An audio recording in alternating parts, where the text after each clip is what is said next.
A few months ago, I went through the most terrifying and exciting period of any college season.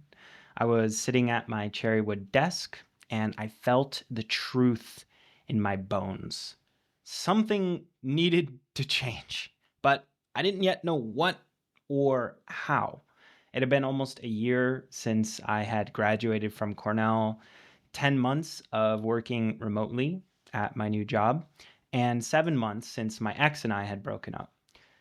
But despite that, all my days were passing in this misty haze of writing, of talking to friends, and creating designs for work.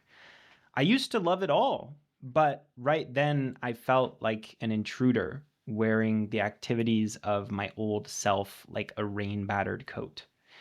And it wasn't depression or apathy. It was walking through the last snowfall before spring.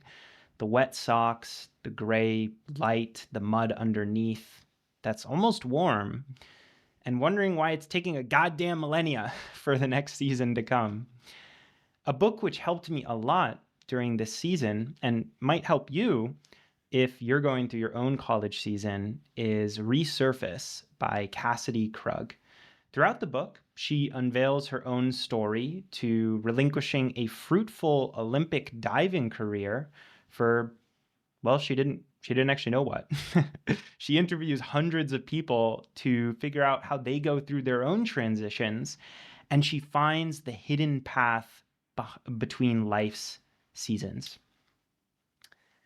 The most important insight that I learned from the book is that transitioning between seasons is normal and good.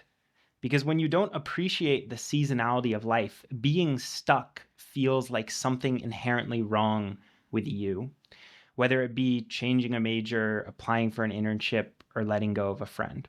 So this video is going to help you reflect on what type of season you're going through, learn how to treat yourself with grace and love as you go through it, and also give you the tools for navigating your own college season, just like it gave me the tools for navigating that shift after college. It begins by understanding what the seasonality of life even means and the seasons that we transition between. So if you want to hear my life story as it revolves into this, I basically in my childhood went through a chapter of video game bliss and ignorance. Then I shifted into relentless grade hunting and health maxing in junior year of high school. And then when I came into Cornell, I entered a chapter of content creation and solopreneurship before finally coming to the spiritual gamification obsessed and 5'10" Dutch man that you know and love today. So in many ways, my life, like all of ours, has been a series of chapters and seasons that I transitioned between. By chapter, I mean a period of life connected by some theme. It could be work, relationships, or becoming mildly obsessed with conscious college content, which I personally recommend the last one if you're doing it. Seasons are the individual parts of a chapter, and then transitions are the movements between one season or chapter to another. I like to think of chapters as made of 4 seasons. And I think these will sound vaguely familiar to you if you've ever walked outside. So first there's winter, which is when we're not really sure what the next season of our life should be, and we're kind of waiting for it to come. It's a low energy state. Then we have spring, which is when we've discovered the next chapter of our life. Yes, and we're actively working towards it, even if there aren't major results yet. This is a high energy state. You're drinking coffee. Then we have summer, which is at the peak of the chapter. The fruits of your labor are shining through more than you could imagine. This is a manic state. And then finally we have fall, which is when we become restless and bored with the chapter we're in, knowing that something needs to change, but not knowing exactly what yet is the thing that needs to change. This is again a low energy state. So the first instinct that I had when I heard about these seasons was to chart myself like a good boy. But unfortunately, seasons do not work for the film industry, so they don't have clean beginning, middle, and ends all the time. Like just looking at my last year, I've actually gone through every single one of the seasons above. at both major and minor scales. And if I were to put myself somewhere, I'd probably say I'm in a chapter of career exploration and in the transition between winter to spring. I'm beginning to realize the change that I want to work towards, which I've actualized as I record this video. After reflecting on this, I'm in the Netherlands in Enschede, going to do my master's program in educational science and technology this fall. But this was made after lots of deliberation on what the next chapter and season of my life should be. Now, the point I want to make is the value in the season metaphor is not plotting yourself exactly at which season you're in. It's building awareness for roughly where you are and what each season needs for you to prosper. So, for example, winter needs time and energy devoted to reflection and contemplation, and you don't want to rush yourself. Winter can only end so quickly. You can't just snap your fingers and suddenly the snowflakes are gone. But you also don't want to be too passive either. Experiencing things can sometimes create the seed for new ideas. Spring is more patience and grace because you're actively working towards your next chapter, but you haven't really seen the fruits yet. So you don't want to drown the spring plants by showering them with buckets of water and then they die and you don't see any results. Summer is about appreciation and vigor. You've made it, which you should be excited and proud about, but also you don't want to be complacent by just admiring the fruits and not cultivating them anymore. And then finally, fall is accepting that all good things come to an end. And it's scary to think of moving on, of your leaves changing color and falling off for the winter. But keeping yourself stuck in the past is only going to make things worse. So you accept the beauty of ends, you revel in the yellows, the oranges, and the reds, which all come through in the trees. And you try and figure out what your next chapter is going to be. So I encourage you to reflect on which chapter of life you're in right now in college, what season you feel you're in.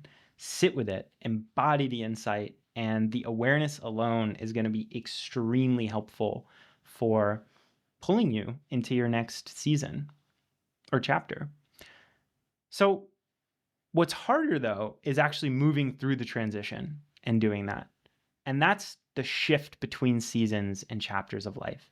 Funnily enough, we actually don't have a very good language for transitions or cultural skills for navigating them because they're much more ineffable than chapters and seasons. And without awareness, they can be the silent current crushingly shaping our lives, which is why it's so important that we get clarity over them. And resurface, Cassidy breaks down 4 major types so that we can build more of a language about them. One of those is anticipatory, which is when we know the transition is coming. Like, for example, college graduation. Hopefully you know that's coming.